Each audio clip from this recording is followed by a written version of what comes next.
Hey there, beautiful souls, and welcome to Pain to Power. I'm your host, Jill Ripley, and today's episode is a little different and also deeply familiar. Different because we're going to talk about ancient wisdom, like really ancient, and familiar because at its core, this conversation is about healing, self remembrance, and coming back to your true essence. If you've ever thought, I've done so much inner work, why do I still feel disconnected? I want something spiritual, but not religious. Or what if I'm not broken? What if I've just forgotten something about who I really am? Then settle in. You're in the right place. This topic has been lighting me up lately. And as someone who's spent years healing trauma, navigating loss, releasing addiction, and walking a very personal spiritual path, I've learned to trust the kind of truth that lands in the heart, not just in the intellect. Recently, I came across a body of ancient text called the Corpus Hermeticum. And as I read them, I had this quiet but unmistakable feeling of, oh, this isn't new. Not like familiar, like I'd studied it before, familiar like my soul recognized it. And the core message stopped me in my tracks. You are not broken, you are forgetful. Honestly, that one line alone is my entire pain to power philosophy wrapped in ancient language. So, what is the Corpus Hermeticum?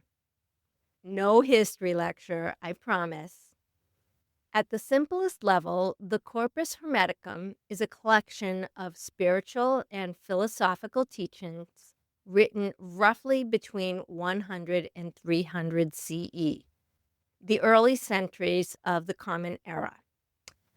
They're attributed to a symbolic figure named Hermes Trismegistus, who represents a blending of the Greek god Hermes and the Egyptian god Thoth, both associated with wisdom, communication, and divine knowledge.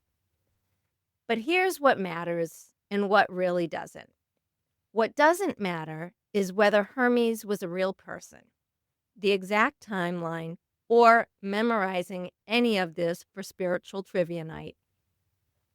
What does matter is this: these teachings aren't about worship, they're about self knowledge.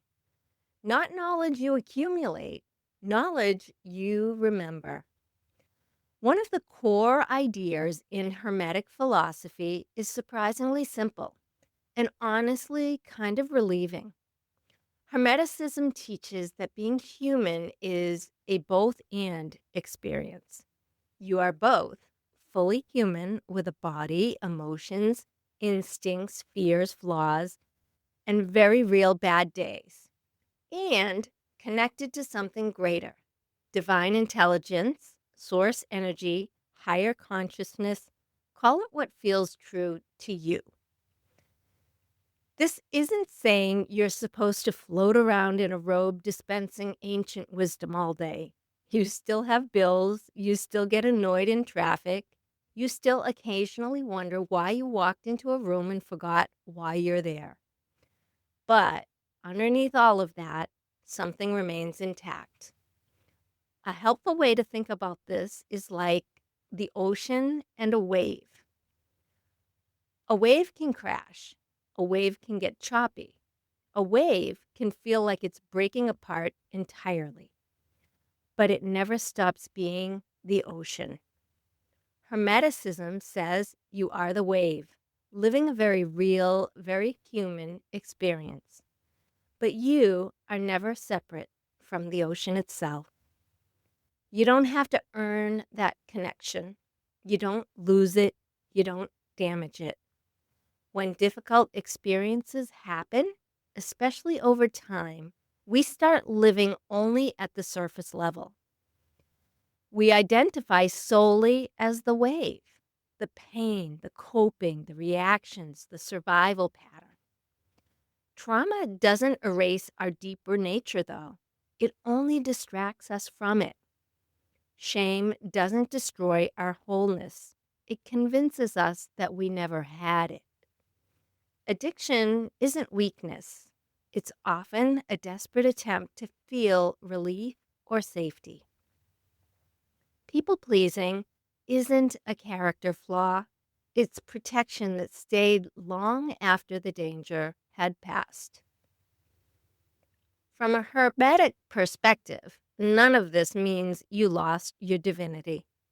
It means you forgot where to look for it. Healing, then, isn't about fixing something broken. It's about remembering something that was always there. And this is why compassion is not optional. You cannot shame yourself into remembering who you are. You don't yell at a wave for being choppy. You wait for it to settle. Hermetic texts often say that ignorance is the root of suffering. And I want to clarify that. Ignorance here doesn't mean stupidity. It means unconsciousness, unawareness, living on autopilot. Does that sound familiar?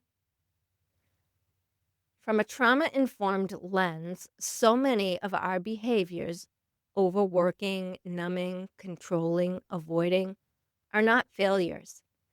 They're adaptations formed without conscious choice. And awareness liberates, not by force, not by punishment, but by seeing clearly. Seeing is powerful. And yes, sometimes uncomfortable. But seeing doesn't mean judging. It means softening. You've probably heard the phrase, as above, so below. Hermeticism also emphasizes as within, so without. In modern terms, your inner state shapes how you experience the outer world. This is not about blaming yourself for what happened to you. Trauma is real. Loss is real and pain is real. But healing begins when we shift from why does this keep happening to me to what inside me needs safety, care, or attention. When your nervous system is dysregulated, the world feels threatening. When you come back into regulation, the world feels more workable. Healing isn't about controlling life. It's about stabilizing the self who meets life. Hermeticism speaks of gnosis.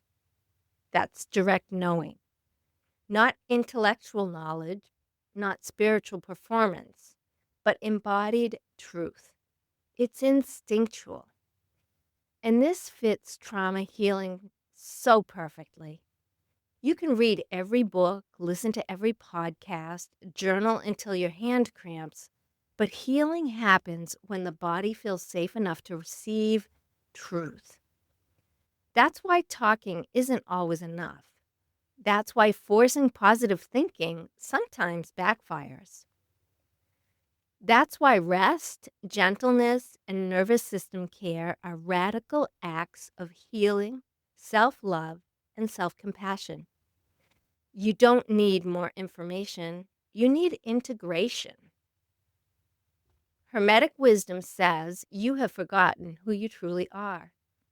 Trauma healing says parts of you fragmented to survive. Spiritual growth says wholeness comes through integration, not perfection. Same truth, different language. Healing isn't light versus dark. It isn't fixing yourself. It isn't bypassing pain. Healing is letting every part of you come home. If you're somewhere safe, let's pause together. Place one hand on your heart. Take a slow breath in and an even slower breath out.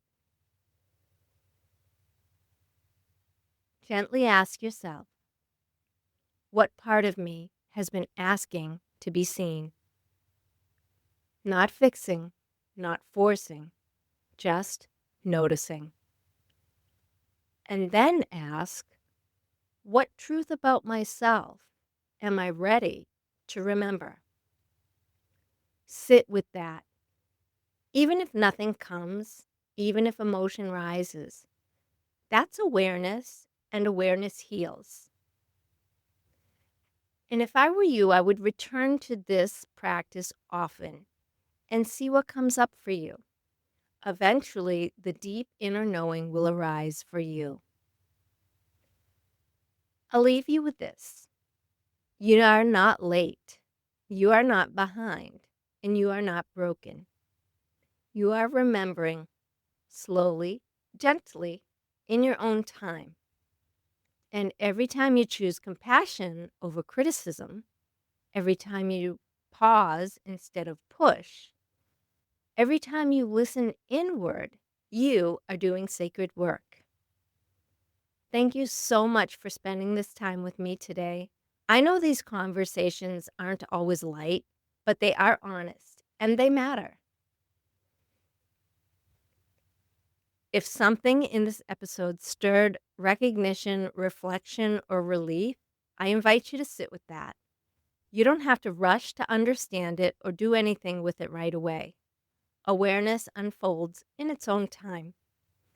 If this episode resonated, please consider sharing it with someone who might need to hear this message.